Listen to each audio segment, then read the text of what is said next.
Hello, I'm sitting here with my very good friend, Kristin. Kristin and I have known each other since 2007. I met her at a hair salon where she gave me my first Arizona haircut. That's right. Yeah. Oh my gosh. Yeah. And it was like instant friends. Yeah, totally. As soon as I met you, I was like, I love this girl. I know. And that was, for me, that was great because I didn't know anybody in Arizona. So Kristin and I have moved back and forth. Kristin went back and forth to Ohio several times, and I went back and forth to Washington several times. So that was really nice to have a friend here. And then we just randomly ended up living very close together several years later. And then she couldn't get rid of me. I was coming over to her house all the time. I know. Hanging out. I love it. And I was renting a house with a big pool, and her kids would come over and swim in the pool. Yeah, during We like COVID. lived at your house during COVID. Yeah. It was fun. It was a sad time, but it was a good time. It was a great time. I loved COVID time. Yeah, because we had friends that, like, there were 2 or 3 different couples, and we would go to everybody else's It house. was like the COVID crew. Yeah, have dinner or drinks or whatever, trying to work our stress off. So, but anyway, I'm so grateful and happy to have Kristin I'm at Kristin's house, so I'm so happy to be here and to be able to have the opportunity to interview you. So thank you. I'm so happy too. Thank you. So I have a million questions for you. All right. And I'm just going to dive in. So, what is one of your biggest fears? Okay. I mean, this is going to sound really lame. Like, my biggest fear is of heights. Oh. Because I lived with so much anxiety, like, majority of my life, up until probably, like, 4 or 5 years ago, that I was afraid of everything. Like, and my biggest... I remember that. Remember? Yeah. My biggest fear then was of dying. Yeah. And I feared dying, leaving my kids without a mother. I feared my kids dying and then living a life without my kids. Yeah. I was just so fearful of everything. And I've really now embraced the fact that this is life. Like, we're all going to live and die, and we can't control what happens in our lives. Wow. So are you medicated? Like, No. so you just, wow, you just like grew into that. Yeah, I was on medication like many times, many different medications, and I really wanted to get off of them because I still had it. Like, the symptoms kind of subsided, but inside I still felt very like unhealed.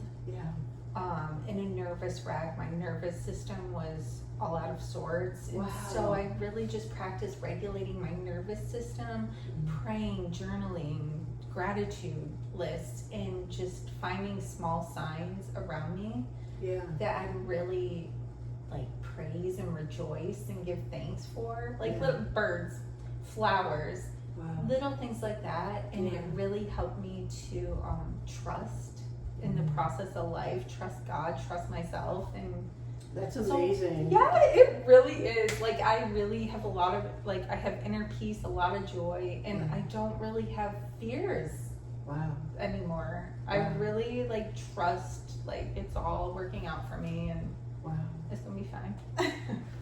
It's amazing to me.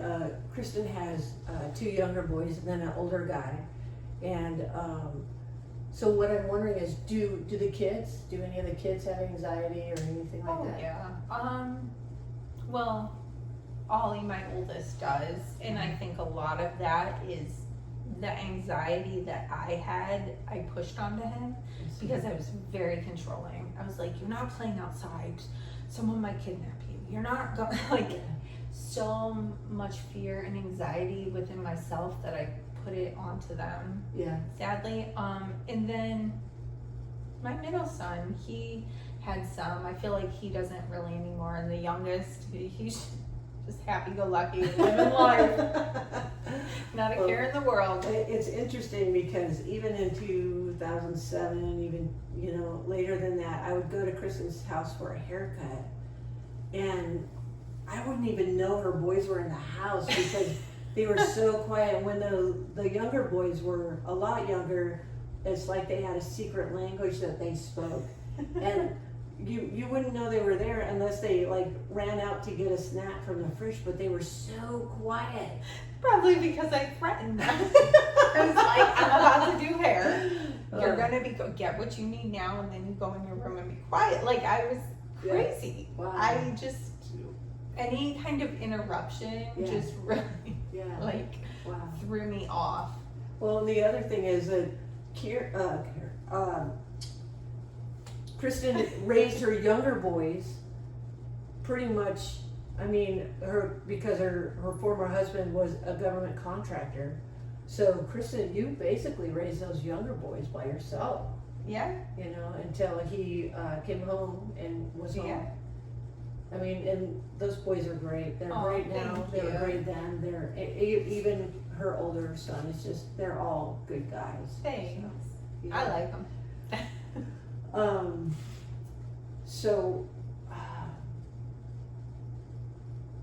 So I asked you. I'm going to ask you again. Yeah, go ahead. What do you do to relax? What do you do that brings you joy and that you do just for you? Okay, so I like to take baths. I like to take care of plants, sit on the patio, listen to music. I like to go for walks. I haven't been for a while. It's so hot. But just like going to the store, driving, any time I can like find a little bit of time away from anyone else. Yeah. I'll turn my phone on silent or leave it in another room. I'll watch shows, journal, read. Right.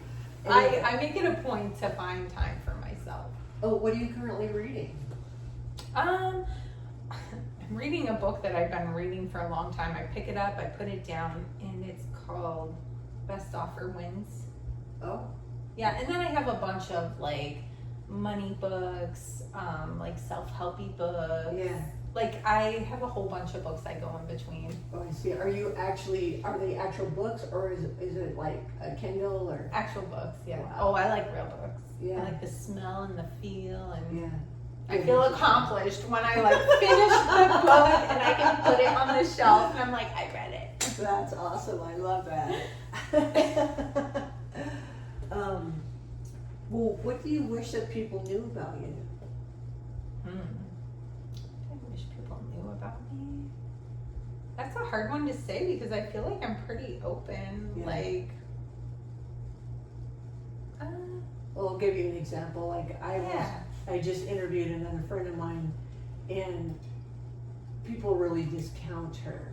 Like she is a smaller human, and she's quite capable of doing many things, but because of her size, and she can be quiet sometimes, and people really they discount her. They think that she can't do things. So that's what I'm like. okay. Okay, I feel like some people think I'm maybe a pushover, and I'm not. If something's bothering me, I will let you know. I don't like it. This is bothering me. I think I have a lot of patience. Yeah. So someone from the outside might see, like, I don't know, for an example, say if my kids are being bratty or like, you know, just grumpy. Yeah. I can just let that go until there comes a point where I'm like, no. Like, I can put my foot down. I'm not a pushover, but I think a lot of people think, like, she's people pleaser, she's pushover, you know, like I don't have a backbone, which just isn't true. Oh, believe me, I've seen that this is not true because I've been around several times when the guys got into stuff that they shouldn't have been, and Kristin is like, oh no. Which I love. I'm like, I'm not playing. That, she is a boss, and like, you know, when she says no, even I know that she means no. So I love that. What do you think is your best, like if you could give advice to someone about being a parent, what is your best parental advice? Let them be them. Let them be themselves. I mean, obviously you need to guide them, protect them, all that stuff. Like, you're raising these children, but they are themselves, they're not you. Like, just because you like art doesn't mean they need to be an artist. Right. You know, if you're a musician, they don't need to do that. Like, let them find their voice, let them find what they enjoy and encourage it, support it, and don't try to manipulate them into being like a little you. Or believe what you believe. Okay, and then on the flip side of that, Kristin's mom is amazing. I love this chick because she reminds me of Judge Judy, and I love her so much. So I do too. Right, but like I'm wondering, because I know that when I first met you, that your relationship with your mom has really evolved. Yeah.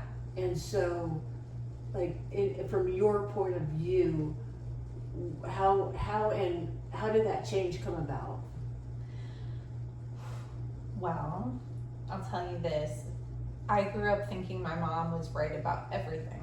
Oh. I thought my mom Wow. knew everything. I believed. Yes. Wow. We got it on film. Yep. I believed everything that my mom believed was right. Wow. It was the only way. Wow. If my mom thought someone was stupid, I was like, they're stupid. Like, wow. mm-hmm. And I love my mom dearly, but Yeah. she is judgmental and close-minded. I didn't realize I was the same way. Yeah. Because I was just like my mom. So what woke you up to that? During COVID, Okay. like, I got into plants, Yeah. and I would water my plants in the backyard, and just like these things would pop into my head, and I almost started blaming my mom for just different things in my life. Like I started seeing, like, she's not right about everything, and that is a closed-minded way to think. And then I kind of like distanced myself from her in a way, because I wasn't capable of being around that without like lowering my vibration, you know, getting back into it, or feeling resentment or anger or just annoyance. And now I can be around it. There's very few times. I will every now and then put her in her place if she like really crosses the line. Yeah. You know, and just tell her like that's not okay to speak like that. But for the most part, I can let things go and realize my mom's my mom. She means well. She's a lot of love. She's more great qualities than she does bad. Yeah. And she's her own person, and I'm my own person. And I remember I had a lot of conflict with my own mom, and things really changed for me. You know, I blame my mom for everything. I have complex PTSD from childhood and being in the military, and Kristin's watching dogs. with anxiety. So, right. And so the dog is okay. She just has Separation anxiety. Yeah, but she's okay. She's being well cared for. She And has water and food and all the things. And my boys are bringing in groceries, so she's alone for a moment. Right. So things really changed for me when I started seeing my mom as a human instead of my mom. And I realized that, you know, when you get to a certain age, like, you're in charge of your own life. Like, after 18 and you moved out of the house, it's your life, and now you've created it. Yeah. Right? Yeah. And so, like, any mistake I made, you know, there was a long period where I would blame my mom for it. And my mom was not, you know, didn't do the stupid things I did. My mom was at home. Yeah. And I think that's really when a lot of personal growth takes place, when you do, like, you go through blaming your parents. Yeah. And then you realize, like, I can't forever blame them for everything in my life. Like, I can make choices to, like, the past is the past, and I'm my own person, so I can't continue to blame what they hurt my feelings when I was 7 years old. And now I am unhappy. Yeah. I mean, there just comes a point where you got to take responsibility and personal accountability. And the choice to change your life if you don't like it. Yeah. And so I had a discussion the other day with a person, and we were talking about change. And some people have the opinion that a person's personality is fixed, and that as we get older, that our personality is our personality. And I don't believe that to be true. Not at all. Right? Because I'm sober 2 years now, and my personality changed a lot. Some of, Kristen's been my friend for a long time, and so, when I was drinking, I got into this party phase where all I wanted to do was party. But then I stopped partying, and I realized, I was like, who am I? Yeah. Without the alcohol. Who am I without the accolades? Who am I without the party girl deal? And I lost 6 friends immediately because of that. And so, I can imagine as a mom, you watch your children change, every day.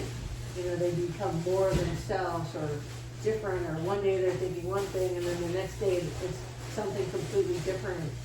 And as a parent, I just they're all different. Right, exactly. Managing all these different people. Right.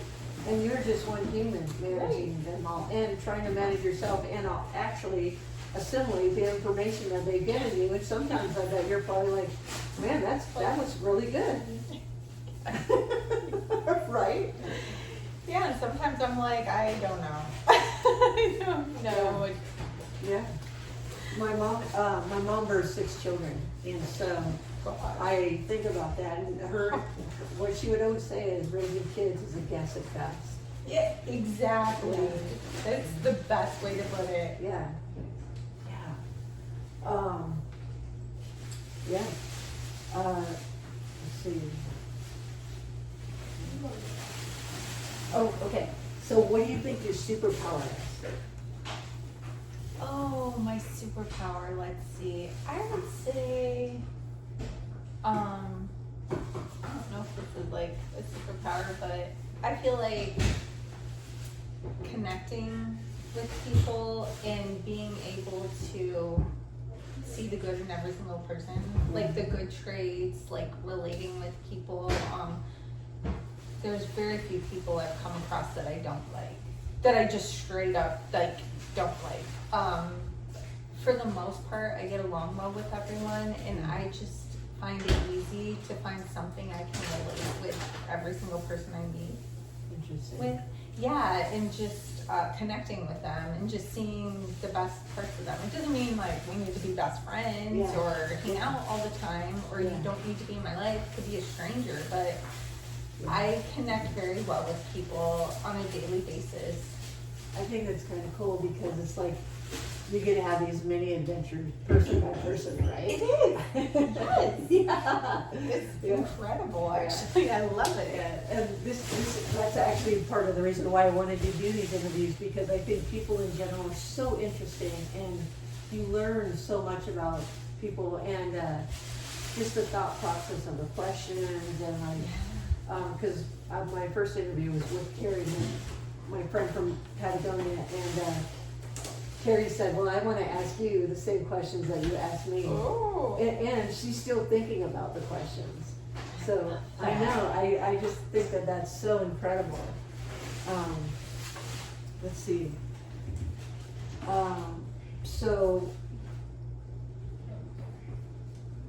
Okay, so what truth are you currently struggling to accept?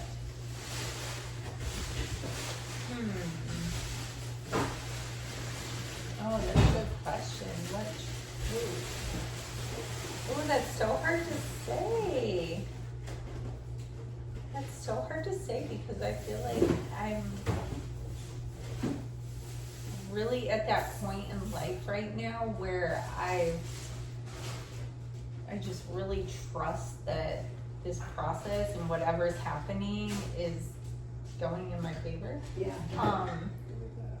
So it's even mistakes I make, or when things don't go right, I just am I don't know, this is part of the journey, it's part of the adventure. And so I'll share mine. Yes, sure. So the truth I struggle with is that I'm not able to physically do the things that I used to be able to do. You know, now that I've gotten older, my body doesn't want to act or react the way that it used to, and then, you know, and that covers a lot of different areas in my life. It covers, I used to go to the gym before and after work, you know, on the same day. And then I just went to the gym after work, and I used to swim a mile every day. And, you know, now I make noises when I bend over. You're so funny.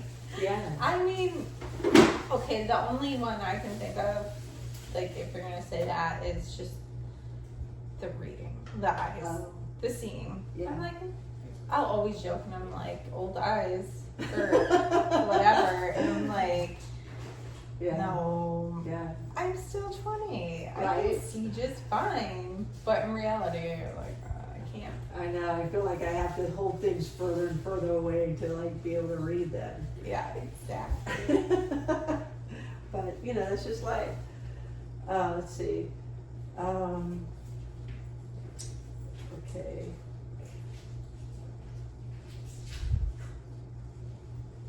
So, I had asked you this before, but I'm going to ask you again. What do people come to you the most for? Oh yeah, the relationship advice. Yeah. Especially when I'm doing someone's hair. Yeah. Oh, I can't even imagine. Yeah. A lot of like, and not even necessarily relationship advice, just like venting their problems,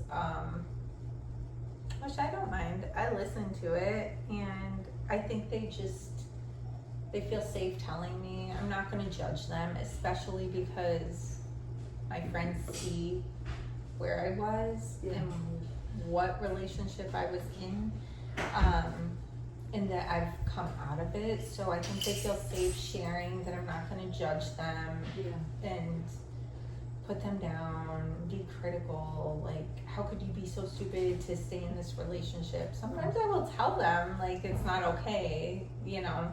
Yeah. But I try not to give, like, advice or tell someone, like, get out or stay, or, you know. Yeah. Unless it's truly a dangerous situation. Exactly. Yeah. Where it's like, this is not okay for you, for your kids, or whatever it may be. But I just try to hold space and just listen non-judgmentally. Yeah. Well, I'll tell you that Kristin is probably one of the most unique individuals I've ever met, and she truly is one of the coolest people that I've ever met. Thank you. When she talks about holding space for people, and she's low maintenance. I mean, thank you. We have had some really good times together that really could have been a shit show, and that were shit shows, but we rallied and we had a great time. Always fun. Yeah, with our girlfriend Dave. So much fun. But yeah, so thank you so much for your time. I just love you so much. Thank you. I love you too. Hey there. I'd really like to say thank you to everyone who's stopping by and watching my videos. I'd like to let you know that I'll be posting a new video every single Sunday. I've got lots of great people coming on, amazing content to share, information, wisdom. I mean, stuff that's literally blowing my own mind. So please stop by next Sunday, every Sunday, and check out the video.